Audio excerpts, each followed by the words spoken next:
शं वरुणः शन्नो भवत्वर्यमा शन्न इन्द्रो बृहस्पतिः शन्नो विष्णुरुक्रमः ॐ शान्ति शान्ति शान्तिः।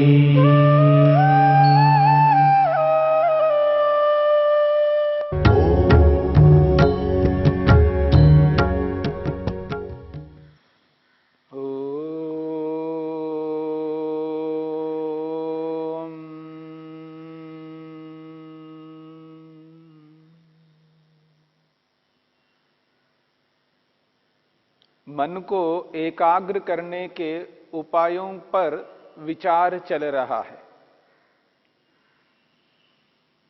मन को किन किन उपायों से रोका जा सकता है,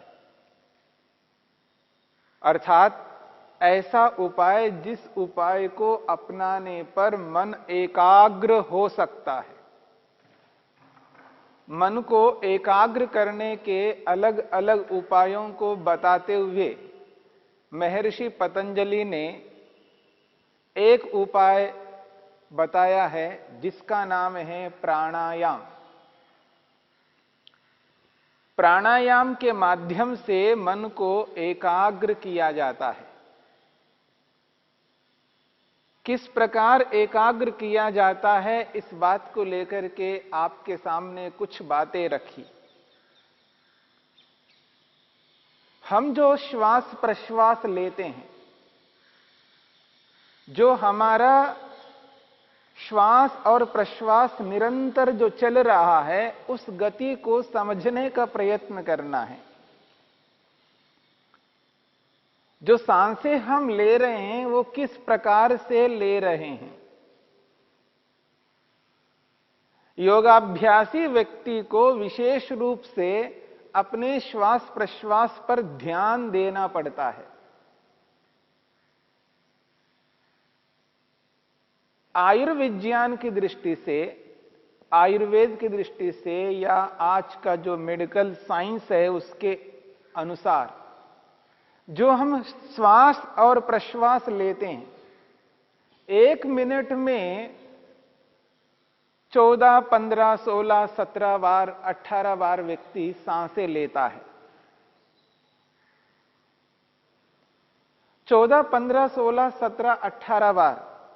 कोई 14 बार ले सकता है, कोई 15 बार, कोई 16 या 17, कोई 18 बार। इसका जो सामान्य गति है ये 15-16 होना चाहिए। 1 मिनट में 14, 15, 16 बार हम श्वास और प्रश्वास लेते हैं 1 मिनट में। परंतु आज का मनुष्य ये जो सांसें ले रहा है उसकी जो संख्या है वो अधिक होती जा रही है। सांसों को लेने की जो संख्या है वो 15-16 के स्थान पर व्यक्ति 20, 22, 24, 25 बार, यानी उसकी जो संख्या है वो अधिक बढ़ती जा रही है। और जितनी संख्या अधिक बढ़ेगी व्यक्ति के लिए उतनी ही अधिक हानिकारक है। जो शीघ्रता से सांसें जो ले रहा होता है उसको रोग उत्पन्न होते हैं। उसकी बीपी बढ़ जाएगी, ब्लड प्रेशर बढ़ जाएगा, और भी अलग अलग प्रकार के रोग शरीर में उत्पन्न हो जाएंगे। यदि श्वसन तंत्र की प्रक्रिया, सांस लेने की जो प्रक्रिया है वो अव्यवस्थित हो जाए, बिगड़ जाए, सिस्टम में खराबी आ जाए, तो शरीर के और जो तंत्र हैं उन सब तंत्रों में भी समस्या उत्पन्न हो जाएगी, और जिसके कारण से नाना प्रकार के रोग आज मनुष्य के शरीर में आ रहे हैं। इसलिए इस श्वास और प्रश्वास की जो गति है उसको अच्छी प्रकार समझने का प्रयत्न करना है। सबसे पहले योगाभ्यासी को घड़ी को सामने रख लेना चाहिए। और घड़ी को सामने रख करके जो सांसें चल रही है उनको गिन लेना चाहिए कि 1 मिनट में मैं कितने बार सांसें लेता हूं। अर्थात श्वास अंदर गया और प्रश्वास बाहर आया, अंदर जाना और बाहर का आना एक प्रकार है, यानी एक बार हमने लिया है सांस लेना निकालना। ऐसे लेना निकालना, लेना एक आधा विभाग है और निकालना एक आधा विभाग है, दोनों को मिलाकर के एक विभाग। यानी लेना निकालना एक बार, लेना निकालना दूसरी बार। ऐसे 1 मिनट में कितने बार हम श्वास प्रश्वास लेते हैं इसकी गणना करनी है, इसको गिनना है। और गिन करके ये एहसास करना है कि 1 मिनट में आयुर्विज्ञान की दृष्टि से कितने बार मैं श्वास प्रश्वास ले रहा हूं। यदि संख्या अधिक होती जा रही है तो समझ लेना खतरे की घंटी है। अर्थात उस संख्या को कम करना है। और श्वास प्रश्वास की संख्या को कम करने का एक बहुत बड़ा उपाय है प्राणायाम। प्राणायाम के माध्यम से हम प्राण को अपने नियंत्रण में, अपने अधिकार में रखते हैं। और जो व्यक्ति अपने प्राणों को अपने अधिकार में जितना रखता है वो उतना अधिक इस शरीर को व्यवस्थित कर सकता है, शरीर को स्वस्थ, निरोगी, दृढ़, बलवान बना सकता है। इसलिए इस प्राणायाम को समझने की चेष्टा मनुष्य को करनी चाहिए और विशेषकर योगाभ्यासी व्यक्ति को प्राणायाम को अपना करके अपने प्राणों पर नियंत्रण करते हुए अपने मन को भी अपने अधिकार में करना है और मन को नियंत्रण में ला करके मन को ईश्वर में एकाग्र करना है। इस बात को समझ करके हमें चलना है। जिस रीति से प्राणायाम करना है उस रीति से प्राणायाम हमें करना है। जब हम प्राणायाम व्यवस्थित रूप से करके प्राणों को अपने अधिकार में कर लेते हैं तो शरीर के सभी तंत्र व्यवस्थित हो जाते हैं और विशेषकर जो हमारा नर्वस सिस्टम है वो सुव्यवस्थित हो जाता है, जिसका परिणाम यह निकलता है कि मन व्यक्ति के अधिकार में आने लगता है, मन रुकने लगता है। जो आज व्यक्ति ये कहता है मेरा मन नहीं मानता है, मेरा मन इधर उधर भाग दौड़ कर रहा है, रुकता नहीं, मन जा रहा है, पता नहीं कहां कहां जाता है, ये जो सारी स्थितियां बनती है मन की वो सब बंद हो जाएंगे, मन व्यक्ति के अधिकार में आने लगेगा। हमने प्राणायाम के बारे में कुछ बातें कल विचार किया था। कुछ बातों को लेकर के हमने जो कल विचार किया था उसको और विचार करना है अभी। ये जो प्राणायाम की बात कही है, प्राणायाम में श्वास प्रश्वास निरंतर चलता नहीं है, प्राणायाम में प्राण को रोका जाता है। इसलिए महर्षि पतंजलि ने साधन पाद के 49वें सूत्र में प्राणायाम की परिभाषा की। तस्मिन् सति श्वास प्रश्वासयोर गति विच्छेदः प्राणायामः।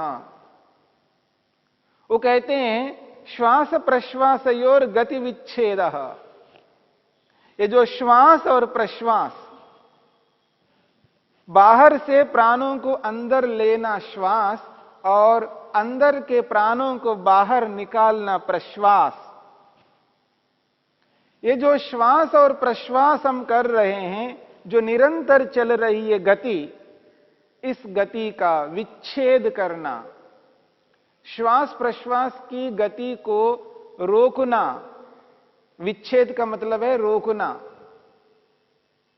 जब श्वास प्रश्वास की गति को रोका जाता है और उसको रोके रखना होता है, इसका नाम है प्राणायाम।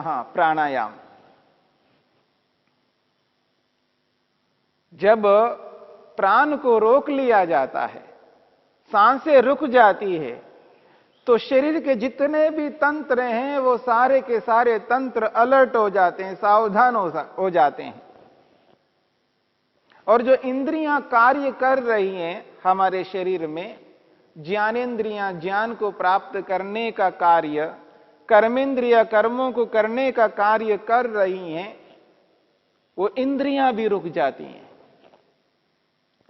शरीर के सारे तंत्र रुक जाते हैं एक प्रकार से, और शरीर के अंदर जो तंत्र हैं जो कार्य कर रहे हैं वो सावधान हो जाते हैं, हो क्या रहा है। क्योंकि प्राण जो है सभी तंत्रों को क्रियान्वित करने का एक बहुत बड़ा कारण है। और जब प्राण ही रुक जाता है तो तंत्र सारे के सारे अलर्ट हो जाते हैं, सावधान हो जाते हैं, इंद्रियां रुक जाती हैं। और सबसे बड़ी बात है, ये जो हमारा मन है, ये मन इधर उधर जो दौड़ लगा रहा था वो एकदम रुक जाएगा। सांसें रोकते ही मन एकदम रुक जाएगा।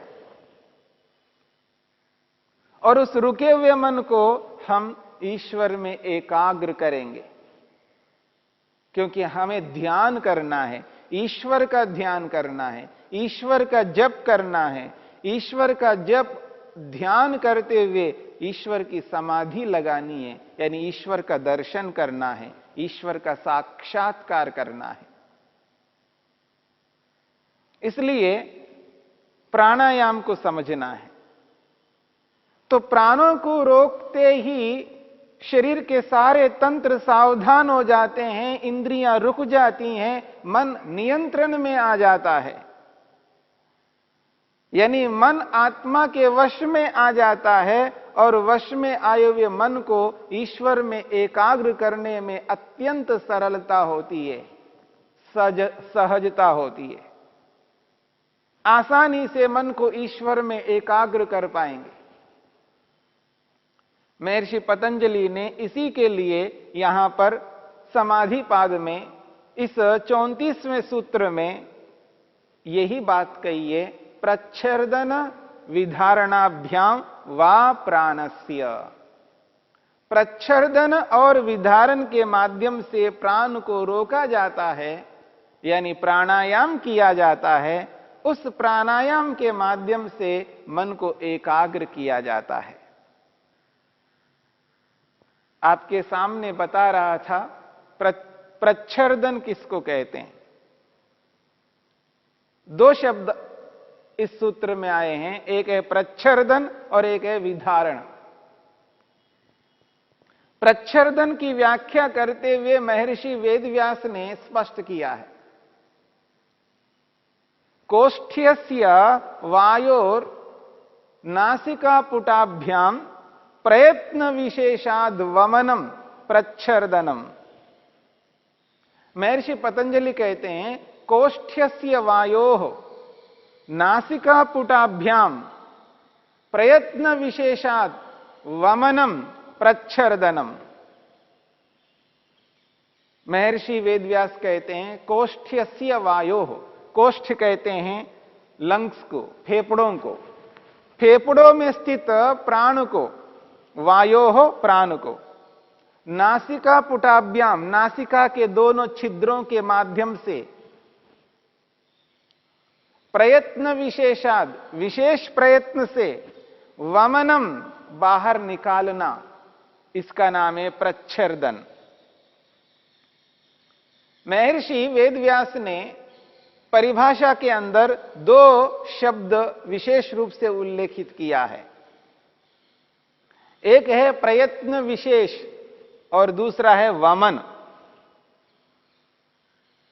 जो हम निरंतर श्वास प्रश्वास ले रहे हैं, प्राण अंदर जा रहा है और बाहर निकल रहा है, यह स्वाभाविक क्रिया है, निरंतर चल रही है।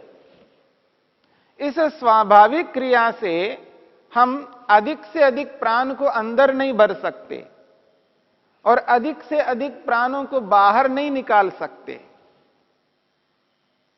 सामान्य प्रक्रिया में विशेष रूप से हम बाहर नहीं निकाल पाएंगे, विशेष रूप से अंदर नहीं ले पाएंगे।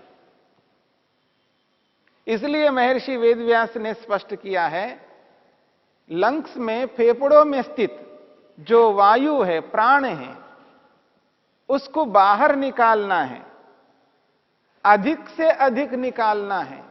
तो उसके लिए उन्होंने शब्द का प्रयोग किया है, प्रयत्न विशेषात। प्रयत्न का अर्थ होता है पुरुषार्थ, यत्न। और ये यत्न स्वाभाविक रूप से चल रहा है, अपने आप प्राण अंदर जा रहा है और बाहर निकल रहा है। प्रयत्न उसका स्वभाव चल रहा है, पर उतने प्रयत्न से प्राणों को पूरा का पूरा बाहर नहीं निकाला जा सकता, या अधिक से अधिक अंदर लिया नहीं जा सकता। उसके लिए महर्षि वेदव्यास ने प्रयत्न विशेषात शब्द का प्रयोग किया है, यानी विशेष प्रयत्न करके, जो स्वाभाविक गति चल रही है उससे हट करके, विशेष मेहनत उद्यम करके प्राणों को, अंदर विद्यमान प्राणों को बाहर निकालना है। और कैसे निकालना है? वमनम, वमन शब्द का प्रयोग किया है। वमन का अर्थ होता है उल्टी, वॉमिटिंग जो हम करते हैं। जो लंग्स में प्राण है, प्राण जो है उस प्राण को बाहर निकालना है और पूरा का पूरा बाहर निकालना है, क्योंकि शरीर के अंदर अशुद्धि उत्पन्न होती है, कार्बन डाइऑक्साइड उत्पन्न होता है, उसको बाहर निकालना है। और अधिक से अधिक बाहर निकालेंगे तो अधिक से अधिक साफ अंदर हो जाएगा, शुद्धि अधिक हो जाएगी। उसके लिए विशेष प्रयत्न से हमें प्राण को बाहर निकालना है। और उसके लिए उदाहरण दिया है वमनम, वमन के अनुसार, यानी उल्टी के अनुसार। जिस प्रकार कोई व्यक्ति भोजन करने के बाद उल्टी करता है, जब व्यक्ति उल्टी करता है तो पूरा का पूरा शरीर स्तब्ध सा हो जाता है, सारे के सारे तंत्र एक प्रकार से रुक जाते हैं और एकदम अंदर का जो भोजन है वो एकदम विशेष रूप से बाहर निकल जाता है। यूं सामान्य रूप से, स्वाभाविक रूप से भोजन को जो हमने खाया है उसको बाहर नहीं निकाल सकते हम, लेकिन जब विशेष प्रयत्न करके जब उसको बाहर निकाला जाता है, यदि कोई व्यक्ति गलत खा लिया हो, जो ना खाने योग्य उसको खा लिया हो, अगर वो पेट में रहे तो हानिकारक होता है। उस स्थिति में व्यक्ति को उल्टी करवाई जाती है, वमन करवाया जाता है। उस वमन के माध्यम से उसको पूरा का पूरा बाहर निकाला जाता है। उस स्थिति में सामान्य रूप से नहीं निकल सकता, इसलिए व्यक्ति को विशेष मेहनत करना पड़ता है। विशेष पुरुषार्थ करके व्यक्ति उस अन्न को बाहर निकाल देता है। ठीक इसी प्रकार से प्राणों को बाहर निकालना है।